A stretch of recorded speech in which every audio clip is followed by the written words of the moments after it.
Ladies and gentlemen, welcome back to the SHOUTcraft Invitational number 4. We are back on the EU server, and it's always nice for ThorZaIN to win a game on the US. It does give him a tiny slight lag advantage going into this matchup. It's like, I don't know, actually, I'm not really a tennis player, but I guess it's like winning your opponent's serve or something like that, I guess. I don't know how much an advantage that actually gives you, though, so maybe. All right, so the next map is going to be Metalopolis, of course. That's Rhett's chosen map for losing the first game, and let's see what he's going to change in this game. Is he going to try and play the same? Is he going to let ThorZaIN contain him on 2 bases for a lot longer than he would have liked? Or are we going to see a little bit different from Rhett? Meanwhile, though, ThorZaIN, oh, wow.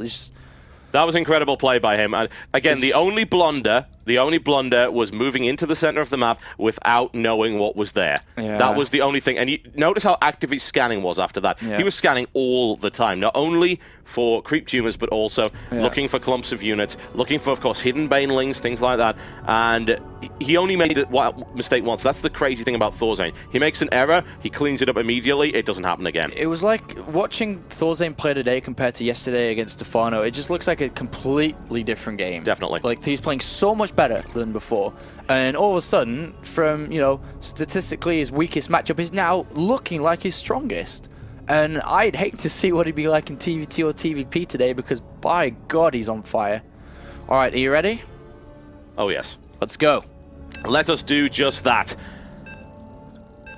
If ThorZaIN keeps playing like this, then we're going to see a ThorZaIN-Stefano rematch final, but it will be a best of 7. And bear in mind that ThorZaIN did not lose in a straight set against Stefano in the best of 3. He did not. It was very close.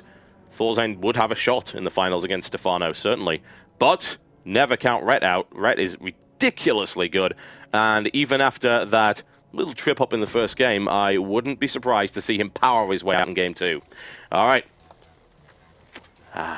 You scoreboard gods, why? Seriously, I swear that one of the scoreboard gods at some point is just going to strike me down with lightning. It's going to happen. I'm going to be smited. Smitten? Is it smitten? I think it's smitten. Whatever the case, I bring you Liquid Rhett. He is in the red trunks, and he is playing Zerg to the east. That's not the east, that's the west. If I turn upside down, it's the east, but in this case, it is the west of the Metalopolis. Maybe it's the east in space. Who knows? This could be an upside-down planet. Very well could be. Almost looks like it. It's a possibility. The poles might be in different places. Versus his opponent, Mousesports ThorZaIN. He is in the blue trunks, and he is playing Terran to the east. And this is going to be a good game, man. This is just going to be a good game. That's all I've got to say. Yeah, man. It's going to be a good game. It's like 32,000 people at the same time just nod. It's like... How could it not be? That first game was absolutely fantastic between these two, and I'm looking forward to seeing this. I do hope we don't see any more 3-0 sweeps, honestly. I think the nice thing that we saw about the group stages is we saw a lot of much closer games than we have in previous SCIs. I think SCi3 was really big for this. 3-0 games all the time, which was awful. And the group stage for SCi4 worked out so much better this time around, and I just don't want to see this round of 4 bracket turn into sweeps. I really don't. We'll see soon. It's just a personal selfish issue. It's really not indicative of a bad tournament format, but ThorZaIN starting off with the barracks, needless to say, looking for a partial wall-off, perhaps even a full wall-off, most likely, behind which he will do something. We have to figure out if he's going to go for that double command center build again. Yeah, probably will do. ThorZaIN's a player that uses the same build every single game in every single matchup. Not like a Zerg matchup build versus a Terran build or whatever, but the same matchup, he'll use the same build every single time. He's very precise with his builds, down to the very second, every time. That's something I always noticed about him when studying his play through replays and so on, is that he will do the same all the time, but it's so precise.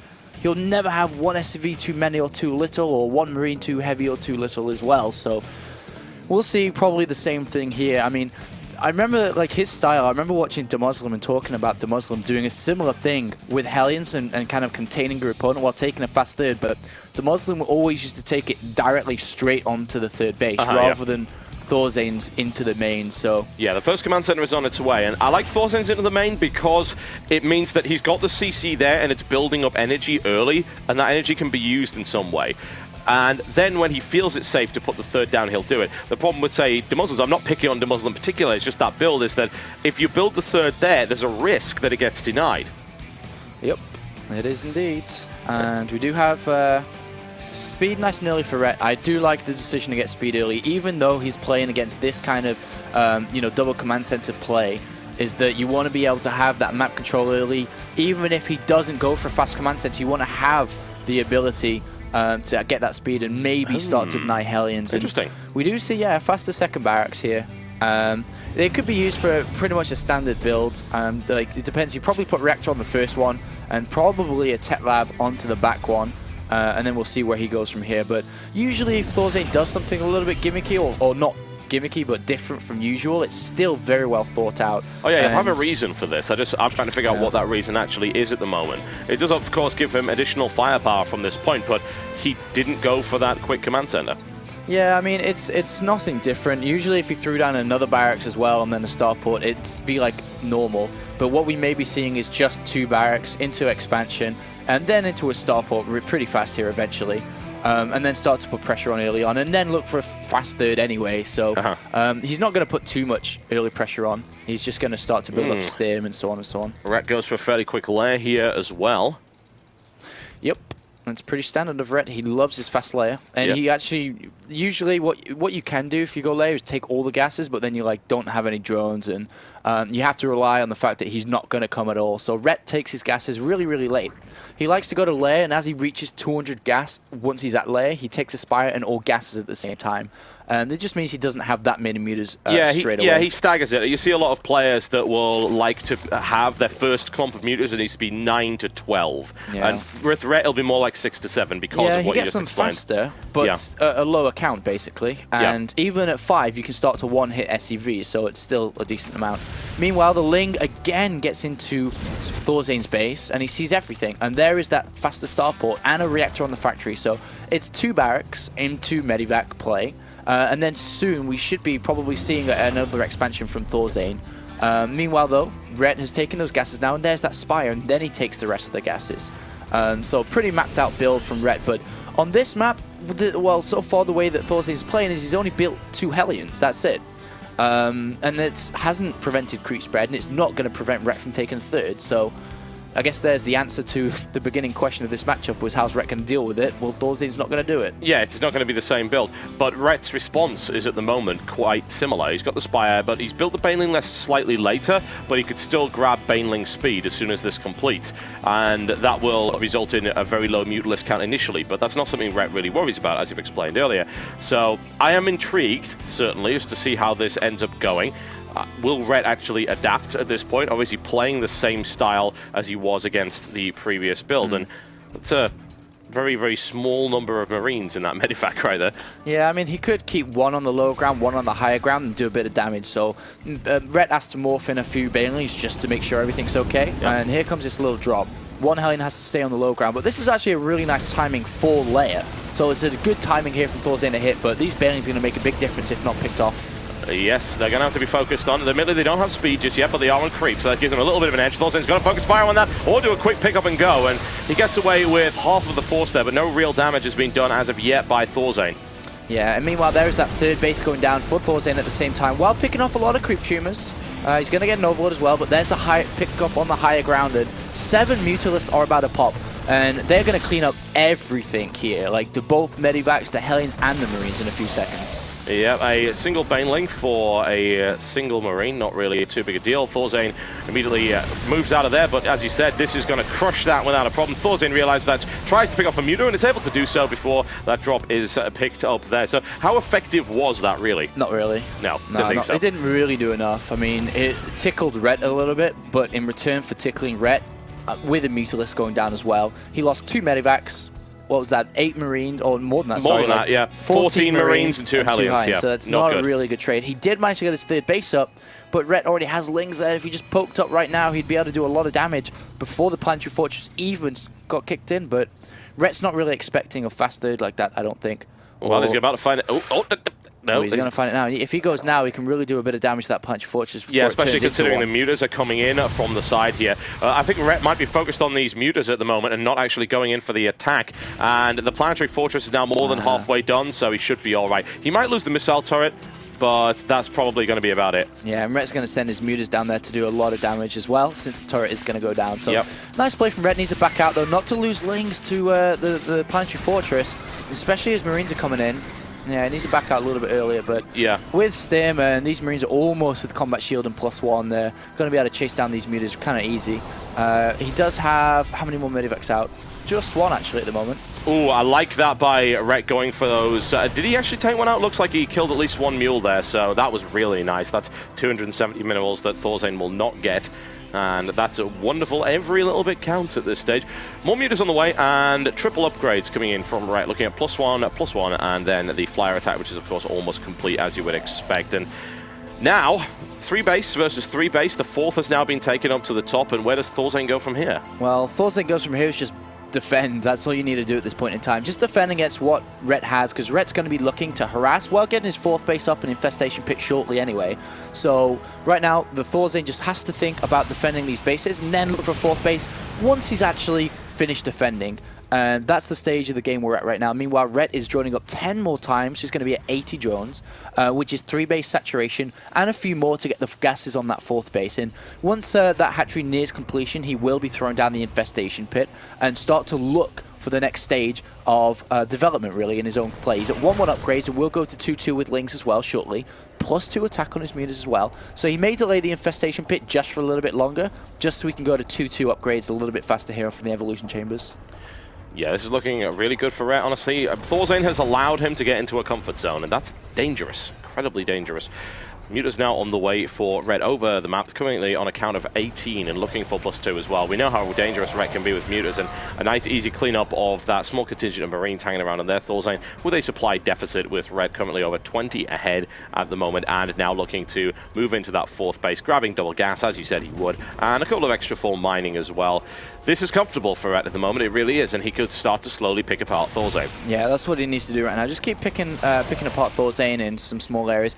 Rhett could even take a 5th base right now as well. There is a drop, though, at the north side for ThorZaIN. Going to run down and do quite a bit of damage here. Going to pick up quite a few drones. Yep, the mutas are out of position. There's absolutely nothing there to defend it, so this is really nice move there by ThorZaIN. Rhett should have anticipated it, though. Yeah, he should have, and he hasn't. That's the thing. And ThorZaIN now moving in as the Lings and the mutas, as you can see down on the bottom of the mini-map, are both now streaming back across the field. Another Overlord taken out. Does he have the firepower to bring down the hatchery before that lands? Stim. Probably not. He'd have to stim to make that happen. He stims backwards to give him the maximum amount of time, but that should be cleaned up now before the hatchery goes down. Yeah, he tries to target down a Mulus and doesn't quite get it. Does bring it down to 31 health, but doesn't quite kill it. And Rhett's just going to drone back up there. And you can see that he has delayed the infestation pit just a little bit longer, so we can get all these upgrades out and stay on layer a little bit longer. And the upgrades are looking really good for Rhett compared to ThorZaIN as well. Yeah, absolutely. Another missile turret picked off, but ThorZaIN does have enough Marines there to deal with it. Admittedly forced to stim, and the medevac count's only at 3, so wearing those Marines down is a good strategy here for Rhett. +2 is about to kick in, though, so that's not something I'd want to go up against if I happen to be him. He's going straight for it, actually, and loses a few mutas, but the medevacs don't get there in time, so actually a good trade there for Rhett. Additional reinforcements now pushing that away. Yeah, that was a good trade, actually. Meanwhile, we do have a 4th base for ThorZaIN making now, and he will look to take it soon. Probably in the bottom left. Expansion doesn't want to risk taking the gold, though. That is kind of risky. Yep. And there is that delayed infestation pit coming down now, as he has enough gas mining from that 4th base that he doesn't have to cut upgrades to get it. And he will be going to Hive soon as well. I'm interested to see if he will go straight to Broodlords or if he wants to stay a little bit longer and do like triple upgrade, go into like 3-3 and so on. And +3 with his mutas as well. But he's really, really heavy on upgrades right now. And he does add 2 spine crawls onto that 4th base to prevent drops again.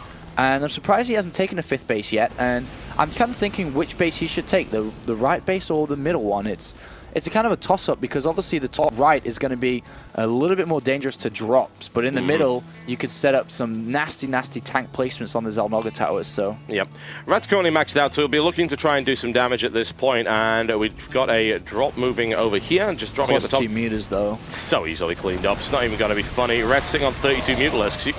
You can't stop that. You just cannot. In the meantime, another drop's going to head around. And just look at the Overlord placement. The Overlord placement is actually kind of artistic, really, here from Rhett. It's all over the place. Everything's going to be spotted immediately.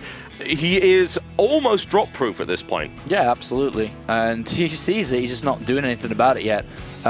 He has backup Lings and mutas on the natural to deal with it, but Rhett hasn't picked it up on the minimap. A little bit sloppy from Rhett. He's definitely seen it. but he's not reacting to it yet. So Yep. this may do a bit of damage. Maybe react, spawn crawl, spawning pool, and maybe the Spire as well. Oh wow, Link's going directly for that gold base and forcing a lift up right here. Running directly into the Marines and the tanks. Where are the Mutas? They're in position there, but he doesn't want to go near the Thors and the Marines. In the meantime, we do have that drop that is focusing once again on the spawning pool. Transfuse. Transfuse. A clutch transfuse saves that spawning pool for the time being. And now this is a little bit risky from ThorZaIN taking this gold base, as he will be under harassment a lot now, with Infestors as well, with the Infested Terrans, and maybe some Muta shots as well, so he has to be super careful about that, turreting up, maybe even leave that Thor right on the edge of the gold base as well to stop any clumped up Mutas harassing. But now we see the late game of ThorZaIN kicking in, the Ghost Academy coming, the Vikings coming as well. 3-3 should be started soon as well. He's just delaying it for, there's no reason to delay, he just hasn't done it yet, but it will start very, very shortly here. And the 3-3 for Rhett is also coming with Adrenal Glands and the Great Aspire as well. So right now, Rhett is just moving around the map, trying to find some holes to keep harassing, but there's just none. And this is going to get difficult, as we saw yesterday, for players like SCi4 to fight against this kind of ghost play. Yeah, it is, because once you secure those fourth base, so you've got the 8 gas, and of course you've got more minerals you can possibly spend, because you're stacking up a huge amount. As you can see, the income is massive as a result of holding that gold. Then you've got to be thinking, well, oh god, what's going in behind that? Massive upgrades, many ghosts, as many ghosts as you can possibly find. ThorZaIN loses a ton of Marines in the center here and doesn't even lose any Mutas by the looks of it in the process. The Thor almost wanders out of position. He's got to be very careful about that. And upgrades are looking so good for Rhett as well. Yeah, and Rhett throws down more spine crawls as well to defend these back bases, because they are going to be dropped a lot, as we are now seeing. Another Medivac is going to drop that back base, and spine crawls aren't going to finish in time, and there are no units from Rhett anywhere close, and these Marines are at 2-2. They're going to be able to do a lot of damage, but Rhett, oh, he's picking up both Ghost Academies right now. Very nice. Yeah, and that Ghost Academy will fall as well, and that is a terrible place and to put your Ghost Academy. Well. Oh my, that is disastrous right there for ThorZaIN. And there's the hole that Rhett was looking for, and he finds it perfectly, but the drop was cleaned up as well, by the way. Yep, I expected it might be somehow. I was too busy just thinking, tanks, oh god. 1, 2, 3, 4 tanks now. Rhett found a huge hole in ThorZaIN's play. Yep, it took him long enough. He probed for it and he found it, and eats a volley of Thor missiles there, but it doesn't really make a lot of difference. Another drop going down. ThorZaIN is persisting here, but these drops do get cleaned up very, very quickly. This one can snipe the Great Aspire if he's not careful. It could. It very much could, especially since he's now focusing on those Mutas, because he wants to try and bring the Thor down. He is able to do so. Another Thor, two Thors in fact. Are going to get splash damage and probably go down here. Marines are trying to come. Yeah, the concern actually is that you'll notice on the minimap he's not moving, and oh wow, there's so many Thors coming in from the back there. There's no way. The Mutas have now been significantly reduced the count, and now he goes for it. The Marines are sprinting for it. They're taking out the gas first. Next focus should be the Great Aspire. Could even cancel that +2 attack. What is he doing with the Overlords? Oh, the Overlord's now moving out of position right there and focusing on that. He's losing a ton of Marines there. And in fact, the Broodlings and a couple of Lings ended up cleaning those out. I mean, those Lings are +3 with the Adrenal Glands upgrade. So that was shut down. Yes, he killed the spawning pool. He didn't kill the Great Aspire there. So that drop could have been a lot better. I really did love what Rhett did with his mule. It's just he wants to get rid of him anyway. Yeah. But what better way to get rid of him? To kill 2 Ghost Academies, 2 Ghosts, 4 tanks, 2 Thors. And a partridge in a pear tree, man. Exactly. And now he's got all these Broodlords, and he's going to start launching onto that gold base. And even though the gold base is pretty much mined out in terms of the mineral field, not the gases though, ThorZaIN is building that back base, but he won't be able to mine from that gold base for too much longer. No, he will not. And right now moving into position, and this is the horrible, horrible thing that happens in late game Metalopolis. The Broodlord siege on the middle base. Ghosts now going in, but several have been lost. He's actually at a ghost count of 12, so the Broodlords are getting picked off here quite easily. It loses a lot of ghosts though, and the thing is what's different from this game to any other game we've seen is that Rhett is not giving ThorZaIN time to bank money. Therefore, he can't replenish all those, and Rhett can. He can replenish a lot of units here. Yes, he can. He's got the cash for it, and that's in display here. 94 Zerglings on the way, and that's not all that useful against Planetary Fortresses plus deployed tanks, but they're going straight for the main. Exactly. Those Lings are going it's gonna be a big run unless by. he tries to run directly into the middle, which probably isn't efficient to do. They should just be going straight for harassment into the main, probably. It's the only location, really. He could deny this. Yeah, but I don't think he knows about it, so. No, that's very true. The Lings are cleaned up very quickly, but they do kill a tank, and that's good if you can wear down the defenses of ThorZaIN. Okay, Rhett's going to go for it, man. He's going to jump on the golds. These Lings aren't moving anywhere. They're not going into the main base. They're going straight for that gold base. And this is it. Can ThorZaIN hold this? He needs to hold this position. Well, he's got 12 ghosts at the moment and another 2 on the way. The Lings could potentially pick off the ghosts very rapidly before the snipes happen. He moves around the side looking for a 2-pronged attack potentially. No, I think he's going to the main. He's going run by? Yes, he is. He's going for the main. ThorZaIN's trying to prevent it, but the Thor is sitting on the Spidey Pope. Oh, okay. well, there's a quick cloak of the ghost right there to make sure that doesn't go in it. This is potentially the last place you want to go. There's a planetary fortress there. It's well walled off, and these Lings are going to do nothing.